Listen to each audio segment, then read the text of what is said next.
بہت توجہ سے سنیے گا، صرف میں کری سے کری ملاؤں گا اور آپ کی خدمت میں یہ باتیں گزارش کروں گا۔ آیت اور ترجمہ یاد رہے آپ کے۔ جناب سلیمان اپنی بساط کو لے کر اڑ رہے ہیں، جن بھی موجود ہیں، انسان بھی موجود ہیں، پرندے بھی موجود ہیں، اور ایک پرندہ جو سایہ فگن تھا، توجہ سے سنیے گا، ایک پرندہ جو سایہ فگن تھا وہ اڑ کر کہیں چلا گیا، اور جناب سلیمان نے جو بھی کہا میں سزا دوں گا اور یہ کروں گا اور وہ کروں گا، تھوڑی دیر کے بعد جناب سلیمان نے دیکھا وہ پرندہ واپس آ گیا، اور جناب سلیمان علیہ السلام نے کیا کہا کہ کوئی اچھی خبر لایا تو ٹھیک، ورنہ میں اسے سزا دوں گا، کوئی اچھی خبر۔ تو جناب علی یہ حضور آیا اور نے آ کر کہا کہ جناب یہی قریب ہی ایک ملک ہے، لیکن افسوس یہ ہے کہ وہاں کی حکمران ایک عورت ہے اور مسلمان نہیں ہے، وہ تو آگ کے پوجنے والی ہے، اور اس کے بعد پوری تفصیلات بتا دی۔ جناب سلیمان نے اس ہدہد کے ذریعے سے جناب ایک خط لکھا، اور ہدہد نے جناب کھڑکی سے جا کر وہ خط پھینک دیا۔ یہ رابطہ ہوا، یہ وابستگی ہوئی، یہ ملنے کا ذریعہ بنا، کس کا؟ ملکہ سبا اور جناب سلیمان علیہ السلام کا۔ اور اس کا نتیجہ کیا برآمد ہوا؟ اس کا نتیجہ یہ برآمد ہوا کہ جناب وہ آ گئی، پوری تفصیلات نہیں بیان کرنی ہے، اشارے، وہ آ گئی، اور اس کے اسلام لانے کا سبب ہدہد کا جناب سلیمان علیہ السلام کے اوپر سے ہٹنا، اور اس کے بعد ملنا اور اس کا اسلام قبول کرنا۔ اللہ نے اس ہدہد پرندے کو اس چھوٹے سے کام کا ایک صلہ عطا کیا، اور یہ صلہ اللہ نے جو عطا کیا، بہت توجہ سے سن رہے ہیں ماشاءاللہ، اللہ نے اس ہدہد کا جو کام ہے اسے قدر کی نگاہ سے دیکھا، اور قدر کی نگاہ سے دیکھ کر پروردگار عالم نے ایک گفٹ عطا کیا۔ یہ گفٹ جو ہے یہ علیہ السلام اس پرندے کو ملا۔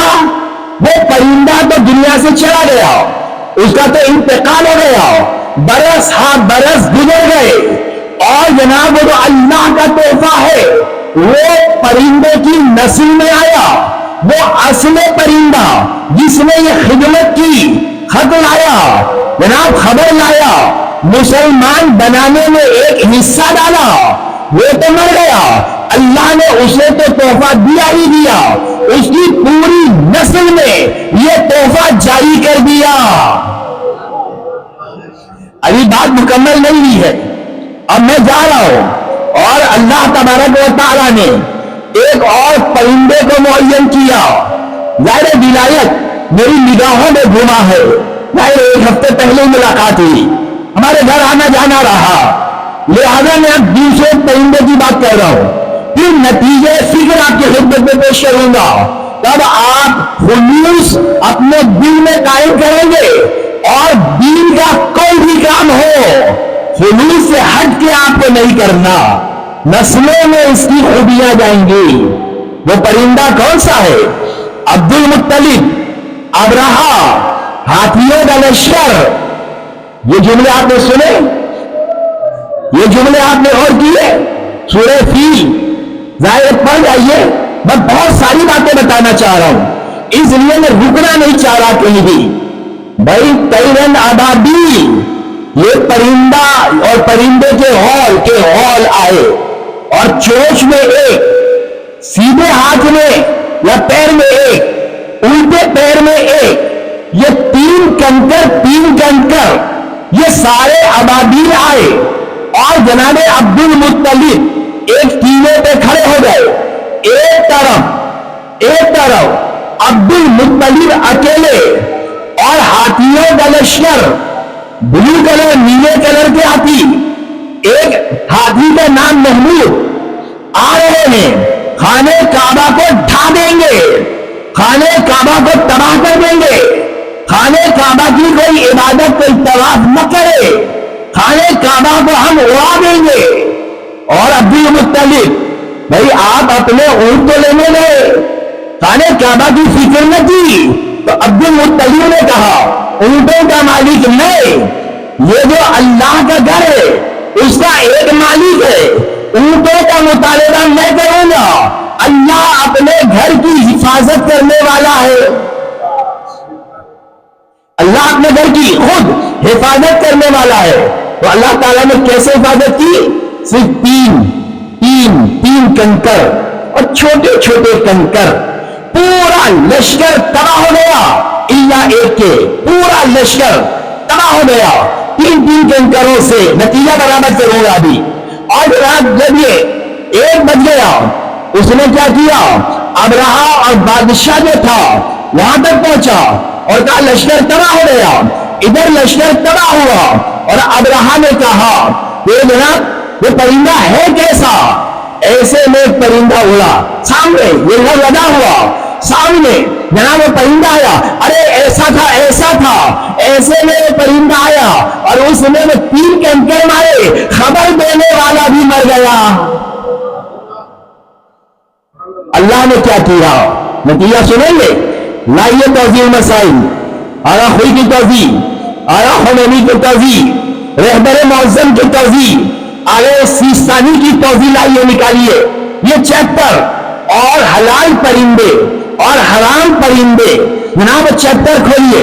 کون سا پرندہ ذبح ہوگا, کون سا پرندہ حلال, کون سا پرندہ حرام؟ تو جناب حلال پرندے کے ذبح کا تذکرہ آیا اور اس کے بعد 2 پرندوں کا ذکر آگے سیستانی و خوئی و خمینی و رہبر نے سب نے لکھا.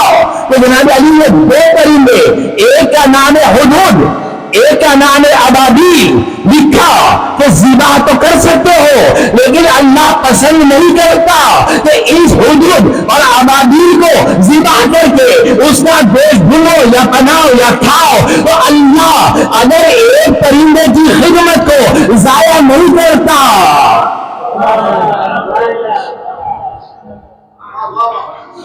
اللہ ایک پرندے کی خدمت کو ضائع نہیں کرتا, تو میں بارگاہ الوہیت میں کہتا ہوں اور میں نے کہا پروردگار وہ ہدہد تو نہ گیا, یہ ابابیل جو تھے 5 سال 10 سال زندہ رہے ہوں گے, تو جناب اب وہ چلے گئے. آج 1447 ہجری میں جناب میں جب توضیح کھولتا ہوں تو یہاں لکھا ہوتا ہے کہ اللہ نے پسند نہیں کیا کہ ہدہد کو کھاؤ یا ابابیل کا گوشت بناؤ. تو اللہ نسلوں میں جناب علی اس خدمت کو جاری رکھتا ہے اور عوض ثواب اجر عطا فرماتا ہے. Thank you for watching my YouTube channel.